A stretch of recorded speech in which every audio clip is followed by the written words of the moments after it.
ইরানের সঙ্গে আলোচনায় উল্লেখযোগ্য অগ্রগতির দাবি করেছে হরমুজ প্রণালীতে চলমান সামরিক অভিযান প্রজেক্ট ফ্রিডম সাময়িকভাবে স্থগিত করার ঘোষণা দিয়েছেন মার্কিন প্রেসিডেন্ট ডোনাল্ড ট্রাম্প। গত 6 মে নিজের সোশ্যাল মিডিয়া প্ল্যাটফর্ম ট্রুথ সোশ্যালে দেয়া এক পোস্টে তিনি এমন সিদ্ধান্তের কথা জানান।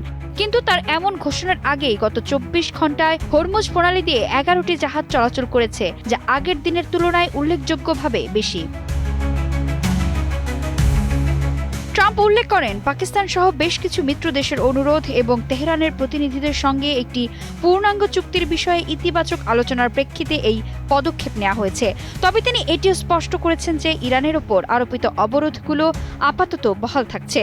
চুক্তি স্বাক্ষরের সম্ভাবনা খতিয়ে দেখতেই মূলত সামরিক তৎপরতা অল্প সময়ের জন্য শিথিল করা হয়েছে।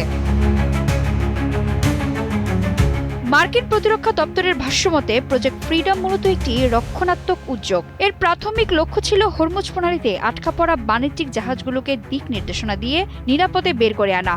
মার্কিন পররাষ্ট্রমন্ত্রী মার্কো রুবিও এই প্রজেক্টকে বিশ্ববাসীর প্রতি একটি দয়া হিসেবে বর্ণনা করেছেন। তিনি দাবি করেন, ইরান প্রণালীটির নিয়ন্ত্রণ নেওয়ার পর কয়েক হাজার বেসামরিক নাবিক সেখানে আটকা পড়েন, যাদের উদ্ধারে এই মিশন শুরু হয়।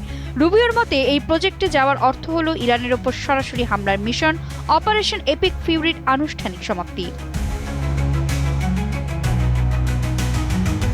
হোয়াইট হাউসে সাংবাদিকদের সাথে আলাপকালে রুবিও বলেন, সামরিক অভিযানের ধাপটি শেষ করে এখন তারা উদ্ধার ও সুরক্ষা তৎপরতায় মনোনিবেশ করেছেন। তবে ইরানের সঙ্গে আলোচনার অভিজ্ঞতাকে তিনি অত্যন্ত জটিল এবং হতাশাজনক বলে মন্তব্য করেন।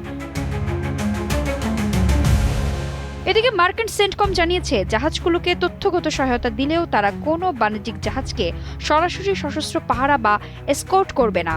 এই কার্যক্রমের নির্দেশিত ক্ষেপণাস্ত্রবাহী যুদ্ধজাহাজ এবং আকাশপথের ব্যাপক নজরদারি সহ প্রায় 15,000 সেনা সদস্য যুক্ত রয়েছে।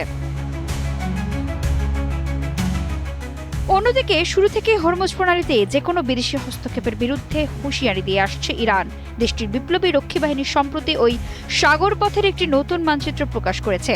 সেখানে কেশম দ্বীপ থেকে ফুজাইরাহ পর্যন্ত তাদের নিয়ন্ত্রিত এলাকার সীমানা চিহ্নিত করা হয়েছে।